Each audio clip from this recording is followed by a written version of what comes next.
जय शिव ओमकारा।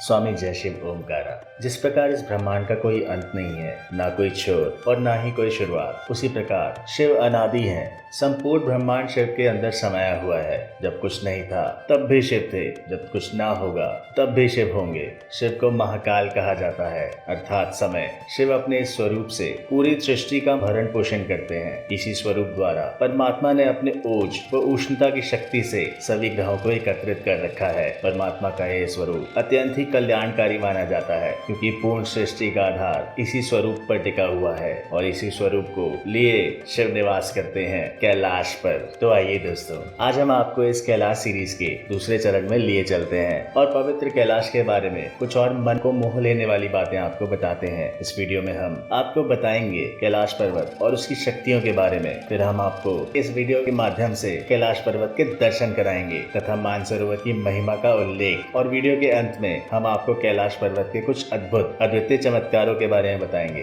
अगर आपको वीडियो अच्छा लगे तो इसे लाइक और शेयर जरूर करें और चैनल को बेल आइकन दबाकर सब्सक्राइब करें। दोस्तों कमेंट में जरूर लिखिए हर हर शंभू। दोस्तों कैलाश पर्वत पूरी धरती का केंद्र माना जाता है, जहाँ सभी दिशाएं आकर मिलती हैं। ऐसे में यहाँ दिशा सूचक यंत्र यानी कंपास भी ठीक से काम नहीं करते हैं। तिब्बत के लोग मानते हैं कि इस स्थान पर अलौकिक शक्तियों का एक आवरण है और यहाँ आज भी बहुत सारे योगी योग मुद्रा में हैं। वैज्ञानिक भी कैलाश पर्वत पर एक अजीब से रेडिएशन होने की पुष्टि कर चुके हैं, जिसके कारण यहाँ पर आधुनिक उपकरण भी काम नहीं करते हैं। इसी जगह धरती के उत्तरी और दक्षिणी ध्रुव मिलते हैं, इसलिए इसे एक्सेस मुंडी कहते हैं। एक्सेस मुंडी वो जगह होती है जहाँ दोनों ध्रुवों के तरंगों का समागम होता है, जिससे कंपास भी यहाँ काम नहीं करता है। कैलाश पर्वत और उसके आसपास के वातावरण पर अध्ययन कर रहे वैज्ञानिक जार निकोलाई रोमानोव और उनकी टीम ने तिब्बत के मंदिरों में धर्म गुरुओं से मुलाकात की। उन्होंने बताया कि कैलाश पर्वत के चारों ओर एक अलौकिक शक्ति का प्रवाह है, जिसमें तपस्वी आज भी आध्यात्मिक गुरुओं के साथ टेलीपैथी संपर्क करते हैं। गर्मियों के दिनों में जब मानसरोवर की बर्फ पिघलती है तो एक प्रकार की आवाज भी सुनाई देती है।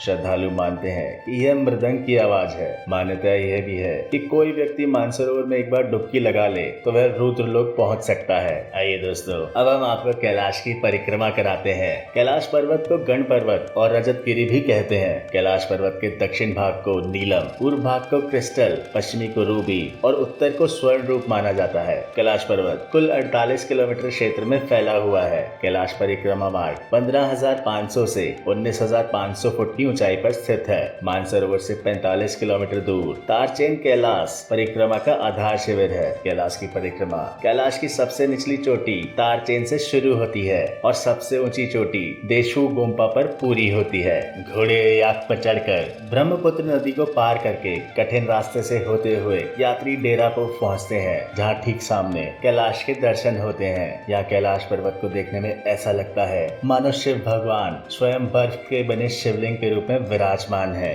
इस चोटी को हिमरत्न भी कहा जाता है। यात्रीगण ड्रोलमा पास तथा मानसरोवर तट पर खुले आसमान के नीचे ही शिव शक्ति का पूजन भजन करते हैं। यहाँ कहीं कहीं बौद्ध मठ भी दिखते हैं, जिनमें बौद्ध भिक्षु साधनारत रहते हैं। दर्रा समाप्त होने पर तीर्थपुरी नामक स्थान है, जहाँ गर्म पानी के झरने हैं। इन झरनों के आसपास चुनखड़ी के टीले हैं। कहा जाता है यहीं भस्मासुर ने तप किया था और यहीं वह भस्म भी हुआ था। इसके आगे डोलमाला और देवीखिंड ऊंचे स्थान है। डोलमा से नीचे बर्फ से सदा ढकी रहने वाली लहादू घाटी में स्थित 1 किलोमीटर परिधि वाली पन्ने के रंग जैसी हरी भरी आभा वाली झील गौरी कुंड है। यह कुंड हमेशा बर्फ से ढकी रहती है, मगर तीर्थयात्री बर्फ हटाकर इस कुंड में पवित्र जल में स्नान करना नहीं भूलते। 7.5 किलोमीटर परिधि तथा 80 फुट गहराई वाली इस झील में माता पार्वती ने भगवान शिव को पति के रूप में पाने के लिए घोर तपस्या की थी। तो आइए दोस्तों, अब आपको बताते हैं मानसरोवर की कुछ महिमा के बारे में। दोस्तों यह झील सर्वप्रथम भगवान ब्रह्मा के मन में उत्पन्न हुई थी, इसी कारण इसे मानस मानसरोवर कहते हैं। दरअसल मानसरोवर संस्कृत के मानस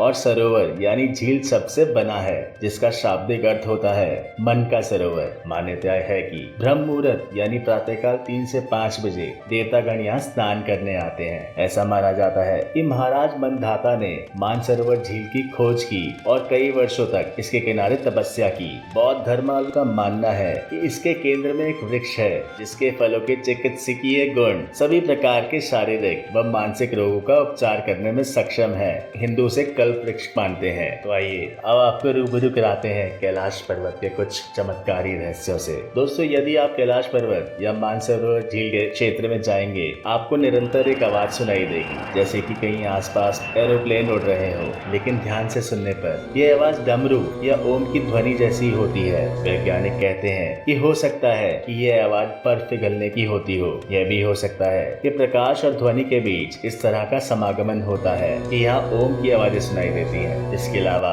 दोस्तों, क्या आप जानते हैं कैलाश पर्वत की 4 दिशाओं से 4 नदियों का उद्गम होता है। ब्रह्मपुत्र, सिंधु, सतलज व करनाली। इन नदियों से ही गंगा, सरस्वती सहित चीन की अन्य नदियां भी निकलती हैं। कैलाश की चारों दिशाओं में विभिन्न जानवरों के मुख हैं, जिनमें से इन नदियों का उद्गमन होता है। पूर्व में अश्वमुख है, पश्चिम में हाथी का मुख है, उत्तर में सिंह का मुख है और दक्षिण में मोर का मुख है। दोस्तों, दावा किया जाता है कि कई बार कैलाश पर्वत पर 7 तरह की लाइटें आसमान में चमकती देखी गई हैं। नासा के वैज्ञानिकों का ऐसा मानना है कि हो सकता है कि यहाँ ऐसा चुंबकीय बल के कारण होता हो।